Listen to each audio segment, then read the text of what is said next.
Have you ever stopped to think about what some League champions would be like if they were actually evil? Because League has all kinds of archetypes and champions with very different morals. There are a lot of them who want to destroy or completely dominate the world, most of the time because they went through something horrible, or sometimes they're just straight up evil and that's it. But there's also champions who are truly righteous, real heroes and heroines who would never hurt a fly. So the question for today's video, what would these champions be like if they were pure evil? This was a really cool question from our boy Ray Shogun, who subscribed at the Aspect member tier. Thank you so much for the support, you have no idea how much that helps. And if you really want to guarantee a video topic here on the channel, drop a like on the video, subscribe to the channel, and consider becoming a member. You get access to a bunch of cool perks like choosing video topics or watching videos early. So without a further ado, starting with one of the greatest heroes we have in Runeterra, we have Braum. He's the kind of guy who helps everyone wherever he goes, thanks to his massive physical strength and his even bigger heart. But what if he didn't have the good heart his mother taught him to have? What if instead of using his strength to protect, he used it to take and to dominate others? Something that is actually pretty common in Freljord. He would probably become a conquering warlord, fighting trolls and other tundra tribes just to bring them under his command. Considering how influential and badass he is, he would definitely be the leader of his own tribe, roaming around and conquering everything in his path. In terms of raw physical strength, Braum easily compares to Mordekaiser back when he was still alive. Just look at their size. And on top of that, Braum is an Iceborn, not a regular human. So in a place where everything is defined by violence, it's safe to say he would thrive. He would unironically be like Mordekaiser when he was still Zanuzal. Just imagine what he would do with the Poros. I don't even want to think about it. He would have a whole legion of enslaved Poros, kind of like Veigar with his minions, only way worse. He would be sticking Poro bodies on stakes wherever he passed through, like Vlad the Impaler. There's an even in-game line where he says something like, "I will feed your body to the Poros." He could literally create an army of carnivorous Poros to devour his victims. That would be insane. Now, one champion that the people of Demacia should be extremely grateful is not evil is Morgana. Even though a lot of people in the kingdom believe she's the evil twin and paint her as the villain, many others know who Morgana truly is, especially the mages of the kingdom who seek redemption with the Veiled Lady. But what if she wasn't the redeemer they value so much? Morgana could easily grow frustrated with what Demacia has become, and out of pure resentment and frustration, she could destroy the kingdom of lies that formed there and take down the people that always saw her as a monster because of a distorted story shaped by the powerful elites who ruled Demacia for so long. If you really think about it, Morgana is one of the characters who makes the most sense as a potential villain in canon Runeterra lore. She was basically hated and cast aside while Kayle was adored, when in reality, the elite of Demacia is the one that is completely twisted. Not that Kayle is exactly a villain, but Morgana is clearly the better one. And even with that whole villain type backstory, Morgana stayed true to herself, still caring about the people in the place where she was born. That's actually very lucky, because considering her level of power, she could easily wipe out Demacia, unless Kayle steps in. If Kayle doesn't interfere, Morgana annihilates the entire kingdom. If Kayle interferes, then Morgana can't pull it off. You could definitely argue about which one of them would win in a direct duel. I personally would bet on Kayle. Let's make an analogy where there are fish. Kayle was born a fish, and she has acted like a fish since day one. Morgana isn't like that. She's a fish trying to leave the water and do things fish are not supposed to do. It's like you trying to be a natural bodybuilder training normally and staying vegan, while Kayle is out there injecting Tren. While Morgana rejected her celestial nature and chose to use more common magic, Kayle fully embraced that celestial side, so it makes sense that she would be stronger. Another thing to consider is that the Demacians would stand with Kayle, but it is also very possible that the rebel mages would stand with Morgana, and the rebel mage side is way more powerful than the side of Demacia. Just think about Silas with Morgana's borrowed power, that would be crazy. There's also an interesting point here. If Morgana truly wanted to dominate and completely destroy Demacia, she could choose to fully accept her celestial side. Honestly, I don't think she would. I don't even think her being evil would automatically mean that she would abandon all of her ideals. I think she would corrupt them instead. She would still be similar to who she is, just evil in a way. But even if she did accept her celestial side, for me, she would still lose to Kayle. Kayle embraced that power a long time ago. Morgana would just be doing it now. Either way though, Morgana plus the rebel mages would probably beat Kayle and the rest of Demacia. So yeah, rest in peace Demacia.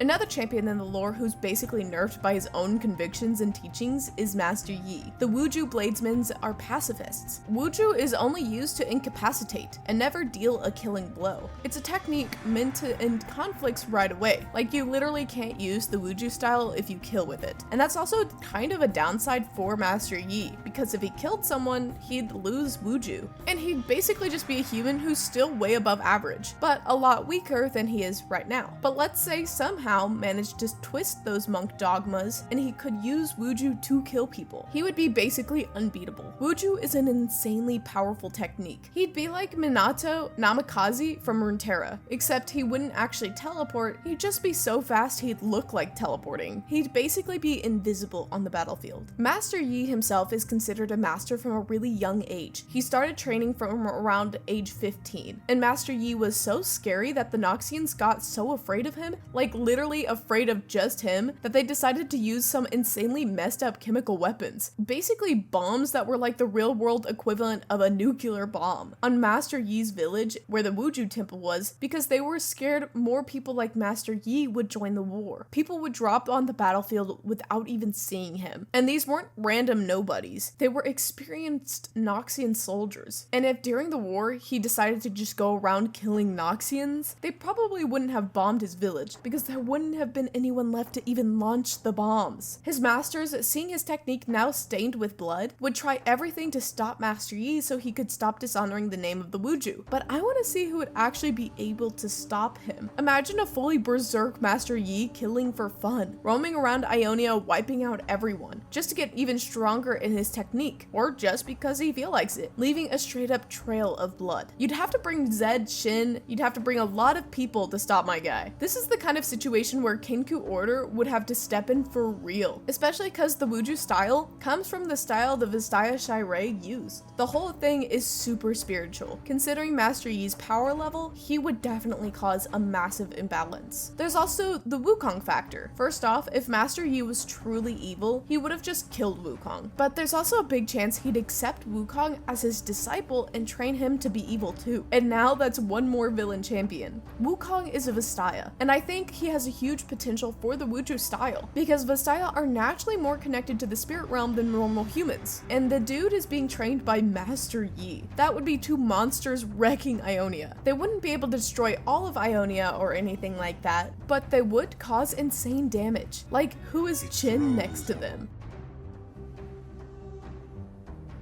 Honestly, none of the gods or celestials in Runeterra really have what you'd call a truly good moral compass. Most of them are way more ambiguous or straight up indifferent most of the time, with one big exception, Soraka. She's the only one who's genuinely good, like literally pure kindness. She's constantly suffering just so she can keep healing others. She could have stayed chilling in the celestial realm, being a ridiculously powerful goddess, but no, she chose to abandon that and come to the physical world. And now she's in a body that's constantly in pain, basically being destroyed because of her insane power. And even so, she keeps regenerating just to stay alive and keep healing people, to keep doing good. Her body is literally self-destructing while she uses her magic to heal herself, just so she can live longer and heal even more people. Maybe you're thinking, how could someone who only heals others possibly harm them? The thing is, her power isn't just about healing. It's raw celestial magic itself. She chooses to heal because that's how she manifests in Runeterra. But if she had come down with a different goal, if instead of protecting and healing, she wanted to destroy everything, she absolutely could. She's also a child of the stars and can see the future. It's not like Soraka is dumb. Imagine how much manipulation she could pull off, how many things she could set in motion. She even interfered with Callista's fate. Now imagine her pulling strings from the shadows. She'd be like LeBlanc, just way more powerful. That is assuming she's smarter than LeBlanc, which she probably isn't,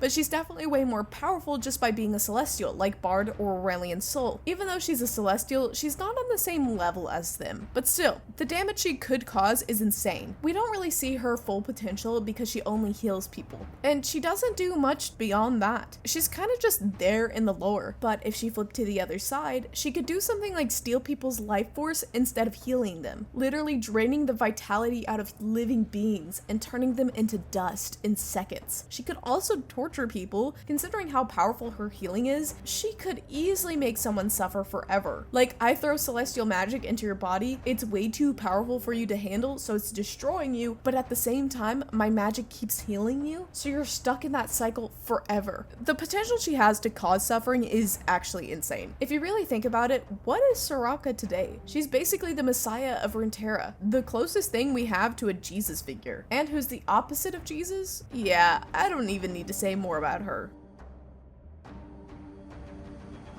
Now, in Zaun, there are a lot of characters with very questionable morals, but Echo is definitely not one of them. The guy is basically the hero of Arcane. Everybody loves Echo, the protector of Zaun, but what if he wasn't? Maybe from a young age, he had a different ambition. Instead of protecting people, he could use his genius to take advantage of them, especially because with the Z drive he has in his hands, he could do a lot. Rewind time whenever he wants. Imagine if he used that to manipulate the gangs of Zaun and become a crazy, powerful Kim Baron. Nobody would ever catch him off guard. And on top of that, he's a famous inventor. I'd say Echo has the potential to become a Singed if he really wanted to. Just think about the kind of stuff he could create. In a lighter scenario, maybe he'd just be a drug dealer. But in the worst case scenario, he'd be building some insane mega bombs that mess with time, space, reality, and opening up a wormhole and all that. And yeah, at the end of Arcane, he lost the Z drive, and Arcane is kind of canon now, but I didn't really like that. For me, he should still have the Z drive.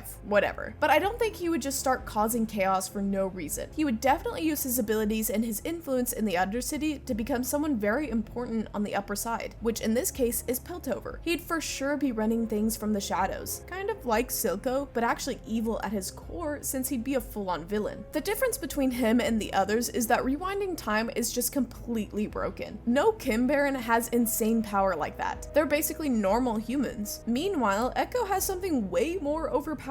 He's also smarter than all of them. So with access to Piltover tech, top tier equipment, high quality resources, and a bunch of people and minions obeying him, imagine the kind of stuff he'd build. It would be wild. I don't think he'd cause as much destruction as the other characters I've mentioned so far, and at the end of the day, Piltover and Zaun are way more grounded compared to something like Master Yi going berserk in Ionia, wiping everything out and killing everyone, or Soraka using her celestial magic to mess up reality. Echo wouldn't reach that level, but he'd be the most insane Kim Baron ever and would have massive control over Piltover. And still staying in Piltover and Zaun, on the upper side there would be a lot of characters who aren't exactly good. Everyone kinda lives in that gray moral zone, except Seraphine. Even though her lore got thrown out the window after Arcane, and she's kind of in this weird limbo where she barely exists, she's that Disney princess stereotype Riot uses to sell skins. I mean, you can't really blame them, right? Her powers revolve around empathy, feeling other people's emotions and influencing them through music. It's not like she'd have some insanely brutal villain killing everybody, but I think it would be kind of funny if she started making up the most depressing and disturbing songs ever just to actually mess people up. Like that old Pokemon urban legend where people would listen to it and feel horrible, get super sad and even die and all that. Seraphine would be like that. Her songs would make people so miserable that they'd just give up on life. And if you think about real life and how influential music can be, especially from someone famous, she could actually be one of the ones causing the most victims. What would you even do? Arrest her for making sad music? But realistically, maybe she wouldn't even get that far because people would actually have to consume the music. If they realized they were getting depressed and losing the will to live, they wouldn't buy her albums or let her songs play in public areas. But she could come up with a plan to make her music play across the entire city, and if she had something that amplified her power, everyone would hear it at the same time, basically mind controlling all of Piltover at once. In real life, there was a dancing plague in 1518. Out of nowhere, a woman started dancing and it triggered a mass hysteria where around 400 people danced non-stop for weeks until they literally died. To this day, no one really knows why that happened. Now imagine Seraphine doing something like that, but on a much bigger scale. When the Rune Nation hit the Blessed Isles and created the Shadow Isles, everyone who lived there ended up turning into corrupted specters. Even genuinely kind souls like Callista, who was actually a really good person, either went insane or had their personalities completely twisted by the torment. The only soul, or at least part of a soul, that kept a joyful and kind energy was Gwen. And that's because a fragment of Isolde's soul that lived inside her brought her to life. When Isolde was resurrected, a soul split into 13 fragments during the magical cataclysm cataclysm at the Waters of Life. Each one of those 13 pieces represented a different part of her personality. The fragment inside of Gwyn was her youthful joy. But what if it hadn't been that part that ended up inside Isolde's favorite doll? What if it had been a darker part of Isolde, like her pain? That's the fragment that fused with the Maiden of Mist who follows Yorick, becoming a physical manifestation of a piece of black mist that seeks to destroy everything, except that this one is restrained by Yorick himself and the Waters of Life he carries with him. So imagine if a fragment of Isolde's soul, representing her rage for example, had fused with Gwyn. She'd basically be a killer doll like Annabelle or Chucky, but 1,000 times worse, because she's human-sized and carries giant magical scissors capable of summoning black mist along with her. And she's way more powerful than Annabelle or Chucky. I mean, I guess. I don't actually know Annabelle's lore now that I think about it, but Chucky seems like a doll with human strength. Still, it's not like Gwyn would be doing that much damage overall, because Shadow Isles is already pretty messed up. Everyone there is already suffering. There's torment everywhere. Everyone's basically screwed, but it would be wild to see that insane contrast compared to who she is now. Now, moving over to Bilgewater, which is kind of tricky because it's hard to say who is actually good in that region, since pretty much everyone there is at least a little messed up, but someone who genuinely has noble intentions is Alawi, the strongest priestess of the Buru, a tribe that protects and values the motion of the universe in the name of Nagakaboros. According to their region, humans are supposed to follow their desires, keep moving forward, and never stagnate. But what if Nagakaboros wasn't benevolent? Have you ever seen what she looks like? She's basically Runeterra's Cthulhu, a massive sea horror that could do some truly insane stuff. Even though she's kind of scary, if you go out into the sea and don't give your offering to Nagakaboros, like tossing a coin into the ocean as a toll, she can sink your ship, and that's her being benevolent. Imagine if she wasn't. Alawi would be her cultist, performing sacrifices and rituals to bring her goddess fully into the world. Honestly, thinking about it, that would be such a cool theme. I kind of prefer that over Alawi as she is now. It would be similar to what Malzahar does in the name of Belveth, sacrificing entire populations to bring the Void's vision of evolution to Runeterra. Very Call of Cthulhu vibes. There are a lot of League champions who already kind of have this skin or alternate version that shows them what they'd look like if they were evil, like Ivern. In the main Runeterra canon, he's basically a character straight out of a Disney movie, but in his old god Ivern skin, he's a completely insane, malevolent entity that wants to wipe out the world. Crimson Elite Riven shows what Riven would look like as a member of the secret Noxian Order, probably tied to the Black Rose or the Crimson Circle, where instead of regretting the war crimes she committed in Ionia, she fully supports Noxus and becomes a loyal soldier of the Empire. Nightblade Irelia shows her making a pact for more power with a demon, or more likely an Azekana from Ionia, to end the Noxian invasion, corrupting herself in the process. Noxus Poppy swaps her region entirely, turning Poppy into a loyal conqueror for Noxus, maybe even a follower of Mordekaiser himself, since she's actually really old. Even Tryndamere could be considered a good guy, but his Demon Blade Tryndamere skin shows him as a monster completely corrupted by a Darkin. Now, there's one case that would actually be really interesting, and that's the entire Yordle race. Even though there are a few exceptions like Kled, most Yordles are naturally good, or at least neutral. They're kind of kind-hearted by nature. Even when some of them try to be evil, they don't really do anything, like Vhagar, who calls himself a villain but doesn't actually harm anyone. And whenever he tries to do something evil, it somehow ends up helping people instead. Usually when Yordles cause trouble, it's by accident or just bad luck. But what if the Yordle race was the complete opposite? They'd be an even more chaotic race that comes to Runeterra with the sole purpose of causing destruction wherever they go. They'd be like gremlins, not necessarily deadly horror monsters, but a bunch of chaotic little troublemakers. Yordles kind of have that Toon Force energy where they don't take themselves too seriously, so they'd be running around Runeterra causing chaos. They wouldn't be giant, terrifying creatures slaughtering people. It would be more like folkloric when you think about it. Kind of like leprechauns, the type that sneaks into your house, pees in your sink, trashes the place, just pure chaos. Of course, some of them would cause way more damage than that. Ziggs and Tristana could blow up a lot more than just buildings and end up killing a bunch of people in the process. Teemo and a Heimerdinger would be like mad scientists. Teemo creating chemical weapons and explosive mushrooms like Singed, while Heimerdinger builds a robot-like army, like the T-Hex he has in Legends of Runeterra. Vhagar would actually commit real evil now, hurting and enslaving people for real this time. And then there's Vex, who, thinking about it, is actually a huge exception. She's genuinely an evil Yordle, especially considering that it was because of her that the ruination spread across Runeterra, leading to a lot of deaths. So Vex herself is already the worst Yordle out there. It's kind of interesting actually. Vex is an evil Yordle who hates being immortal, hates constantly coming back, being basically a bundle of magic. She's really different from the others. Kled, who isn't exactly evil, but definitely isn't good either, he's just crazy, would instantly kill anyone who stepped into his territory, and probably be using way too many mushrooms too. Basically, the Yordles would have a single goal, to be an intradimensional plague that feeds on other people's misery. So yeah, now that I think about it, it wouldn't be something harmless and as simple